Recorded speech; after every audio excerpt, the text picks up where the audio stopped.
So this this next time is going to be because of the pressure buildup within the Earth in the magma. Now this goes all the way to the core. The core is where the most dense, like the reactor, nuclear reactor. This is where our heat really comes from. That center is well, I checked a little bit out on some science reading about it, but it's all I know is it's the attraction. Everything's coming into the center, wants to come to the center, and it's so hot, that becomes our heater for the whole world, for the whole the whole Earth. That's the core. That's the heater core, and then it goes out. The heat, it just dissipates out towards the outside of the Earth. So it just keeps radiating out. It keeps coming out. This will never stop. It was designed by God never to stop. It's going to go on for eternity. It's like it's creating new atoms in there, creating its own fuel.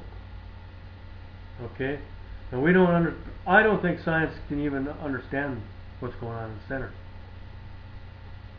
But it's something that's never going to go out. This Earth was created to last for eternity, and so were most everything else. Possibly not. There's probably stars that are busting up and forming. That doesn't matter to us. What matters to us is the Earth. We're going to live on the Earth forever.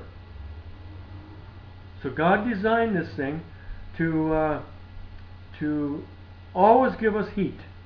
We're always going to have this force inside the Earth. So anyway, with the crust, without any heat vents in it, just a few, not nearly enough, it built up pressure inside there. Now there's a mantle underneath the crust that's getting harder and harder and harder. It's almost like getting to be like another crust. So even more pressure. It's way inside that this pressure is really getting bad, and it has to come out. It's going to be to the point where it has to blow out, just like a bomb, except this is going to be a bomb in really slow motion. Okay, just thousands of years. So that's all there. That's the potential of it. The first day that the Earth starts to shake like that is the start of that explosion. Okay? That's when the Earth has to give away. There's points on this underneath that just has to split, has to do something, has to move, and then that pressure will start coming out. And in that movement, the whole Earth is going to shake. It's just going to be just chaos. And that's the beginning of this explosion, this desolation that they talk about in the prophecies. Everything's going to be wiped out. Everything's going to die within probably the first couple of weeks, the way it looks to me now. I was thinking it's going to go longer, but I don't see how. Nobody will have any food. Nobody will have anything. And then when the volcanoes start shooting out all that black ashes, and then the smoke from all the fires around them, you can't even see nothing. The skies will be absolutely black, and many scriptures talk about that. About the sky being so black that hides the sun, the stars and the moon at night.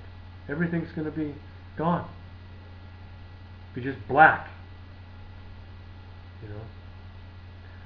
And that's the conditions will be like before the Earth, the lava starts shooting out all over the place. When the Earth starts to bust up and crack up, And that's coming. But we'll be long dead before then. Way before then. So we won't have to worry about seeing any really fireworks. You know, some people will. There'll be lava flows in certain areas where, where the lava, certain mountains are already there, already been shooting off lava. They'll be, the people there will see this crazy stuff happening. But people like in the Midwest, you're not going to see much. You're going to die long before you see any lava flowing. So that's what's going to happen, and it's going to happen. This is not an opinion. This is not something that comes from my brain. This has come directly from God. He's speaking the words right now to you. And but he has to use my vocabulary, my language. He's got to use my skills, which are bad. But that's who he has. That's what he has. He has no choice.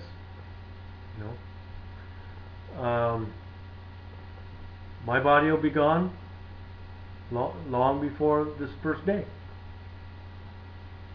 There's a prophecy in Revelation 6, verses 9 through 11 that talk about all the saints being killed. It's talking about, John's talking about the ones that had already been killed. Okay, and they were at the time he was writing this. There have been a lot of saints that have been killed already. So he was saying, the other ones were waiting. How long do we have to wait? And he says, not until the rest of them are killed, just like yourself. And I'm the last saint to live and speak for God. So as soon as I am killed, which hopefully isn't too long from now, I'm hoping it's in the next year or so. But when I am killed by some very angry, I'm thinking it's going to be Christian, because it's going to be somebody with the beast in their mind, the religious beast. All the Romans killed the saints. The Jews with the beast in their mind killed all the prophets, and then had Jesus killed. So the beast I've talked about before. That's just the religious Babylons that they were into religion. It was totally this is taking away from God's truth. But see, that was all planned out from God.